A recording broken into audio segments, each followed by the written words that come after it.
मला असं वाटतं की नाशिक फर्स्ट आणि आपला ट्रॅफिक पार्कचा जो प्रोजेक्ट आहे, चांगला उपक्रम आहे नाशिक शहरासाठी आणि आपल्या स्टुडंट्ससाठी. ट्रॅफिक आणि ट्रॅफिक सेन्स आणि कळणं हे खूप अत्यावश्यक आहे.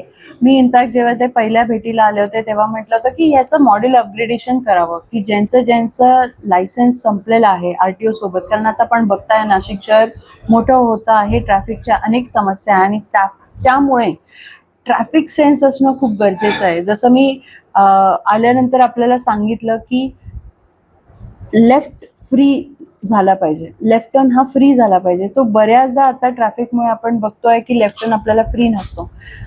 काही नॉर्म्स जे आहेत ते आपल्याला फॉलो करायला लागतील. आणि मला असं वाटतं की गेले 30-40 वर्षापासून इंडस्ट्रीमध्ये हे नाशिककर आहेत ते योगदान देत होते आणि नंतर त्यांनी ट्रॅफिक पार्क उभारायचा किंवा त्याला सपोर्ट करायचा, एक चांगली ॲक्टिव्हिटी करायची म्हणून घेतली.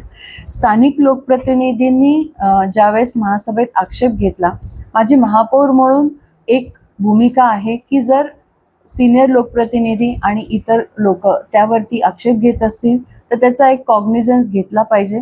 कारण दोन्ही ठिकाणी रिस्पॉन्सिबिलिटी आहे. लोकप्रतिनिधी हे लोकांनी निवडून दिलेले असतात आणि त्यामुळे ते जे काही सभागृहात सांगतात त्याचा एक रिपोर्ट घेणं हे माझं काम आहे.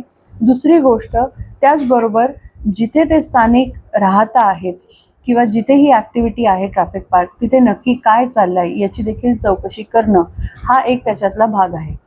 आता जी काही माहिती, ज्या काही प्रतिक्रिया लोकांकडनं मिळालेल्या आहेत त्यामध्ये लोकप्रतिनिधींचा काही उहापोह होता, ज्याच्यामध्ये त्यांना शेजारच्या जॉगिंग ट्रॅक विकसित करून हवा आहे. त्याचबरोबर रेग्युलर ज्या मीटिंग्स होतात त्यांच्यामध्ये सहभाग हवा आहे. तर ह्या सगळ्या ज्या गोष्टी आहेत त्या तांत्रिक आहेत आणि त्या MOU जेव्हा आपण एक्सटेंड करतो त्यावेळेस डिस्कशन करून सोडवण्यासारख्या आहेत. पण नाशिकसाठी काय, मी त्यांना आज सांगितलं खरं की ते सगळे ज्येष्ठ आहेत आणि त्यांचा अनुभव कायम नाशिकला फायद्याचाच ठरला आहे. पण जर आपण इथे व्यथित होऊन काम करणार असू तर ते होणार नाही. कुठल्याही ॲलिगेशनला व्यथित होणं हे उत्तर नसतं. आपण प्रत्येक गोष्टीला जर तुम्ही चांगल्या गोष्टीला प्राधान्य देत असाल तर मला असं वाटतं काही निगेटिव्हिटी सोडून द्यावी लागते आणि आपलं काम करत राहावं लागतं. आणि अशाच आशयाचा काही डायलॉग आमच्यामध्ये झाला आहे. मी फार पॉझिटिव्ह आहे की ट्रॅफिक पार्क तर नाशिकमधला बंद होणार नाही आणि माझी स्टेटमेंट कायम हीच आहे आणि ती बदलणार नाही.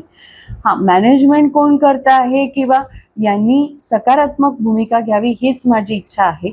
आणि याच्यात जे काही बदल लोकप्रतिनिधींना सुचवायचे आहेत त्याचा अंतर्भाव जर मिळून करता आला तर नक्कीच याच्यातनं सुवर्ण मध्य काढता येईल. आज पण मी पॉझिटिव्ह आहे आणि ट्रॅफिक पार्क नाशिकचा जो आहे तो बंद होऊ देणार नाही.